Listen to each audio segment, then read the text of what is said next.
की आपण जे काही उपोषण इथं करत आहात तसं काय करू नये।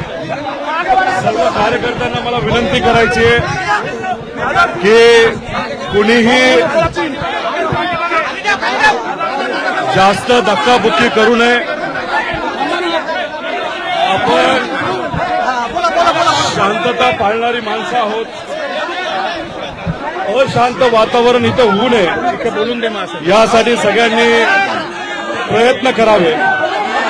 सर्व तसंच अख्ख्या महाराष्ट्रामधून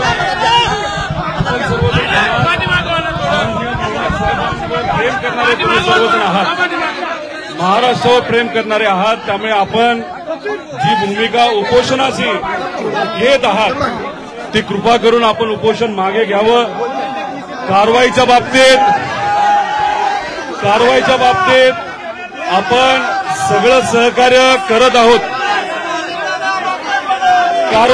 कारवाईच्या बाबतीत आपण प्रशासनाला सगळं सहकार्य करत आहोत। अधिकारी त्यांचं काम करत आहेत। अधिकाऱ्याच्या बद्दल आपल्याला कुठेही चुकीचं काही बोलायचं नाही। मी एकच सांगतो, जी काय कारवाई झाली कशी झाली याबद्दल मी थोडंसं आपल्याला नंतर मी सांगेलच, पण अधिकारी त्यांचं काम करत असताना कुणीही अधिकाऱ्यांच्या विरोधात इथं घोषणा देऊ नये अशी विनंती। दुसरंच, एक स्वाभिमानी महाराष्ट्राचा नागरिक म्हणून, महाराष्ट्राचा एक नागरिक म्हणून आपल्याला जी काही माहिती आणि सहकार्य ईडीला असेल नाही तर सर्व इतर ज्या संस्था आहेत त्यांना जे करायचे ते आपण करत आहोत। कुठेही याच्यामध्ये आपण राजकारण करत नाहीत, सहकार्य करत आहोत। फाईल माहिती जी कुठली द्यायची आहे सगळी माहिती आपण त्यांना दिलेली आहे। त्यामुळे आपण काहीतरी चुकीचं केलंय याच्याबद्दल तुम्ही मनामध्ये कुणीही शंका आणू नका। तुम्हा आपल्या सगळ्यांना माहिती आहे, आपण आधी व्यवसायामध्ये आलेलो आहे आणि नंतर राजकारणात आलेलो आहे। अनेक लोक आधी राजकारणात आलेले आहे आणि नंतर व्यवसायामध्ये आलेले आहेत। त्यामुळे आपण प्रामाणिकपणे जो व्यवसाय केलेला आहे त्यामुळे कोणाच्या मनामध्ये कुठलीही शंका तुम्ही ठेवू नका। जे सहकार्य आपण करायचंय ते आपण करत आहोत। त्यामुळे कृपा करून मला सगळ्या स्वाभिमानी कार्यकर्त्यांना विनंती करायची, स्वाभिमानी महाराष्ट्राच्या नागरिकांना विनंती करायची की कुठेही धक्काबुक्की होऊ नये। पोलीस प्रशासन आपल्याला सहकार्य करण्यासाठी इथं आलेलं आहे, त्यांची काळजी घेण्याची जबाबदारी आपल्या सगळ्यांची आहे।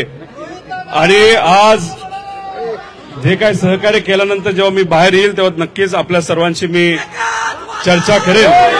त्यामुळे शांततेत आजचा दिवस आपण सर्वांनी काढावा अशी आदरणीय पवार साहेबांकडनं आणि माझ्याकडनं सुद्धा मी विनंती आपल्या सर्वांना करतो। त्यामुळे आता अधिकाऱ्यांकडे मला जावं लागेल माहिती देण्यासाठी, मी तिथे जाईल। त्यामुळे आपण आपापली काळजी घ्या आणि या राज्य सरकारच्या ज्या काही मालमत्ता आहेत, बॅरिकेड असू द्या नाहीतर इतरही ज्या काही गोष्टी असतील त्याला कुणीही हात लावू नका। त्याबद्दलची काळजी आपण सर्वजण घ्याल असा विश्वास व्यक्त करतो। आणि अधिकाऱ्यांना जे कुठलं सहकार्य करायचंय, माहिती द्यायची ती देण्यासाठी मी आपल्या सर्वांची परवानगी घेऊन तिथं जात आहे। धन्यवाद। लोकशाही मराठी ऐका, पहा, जागरूक रहा।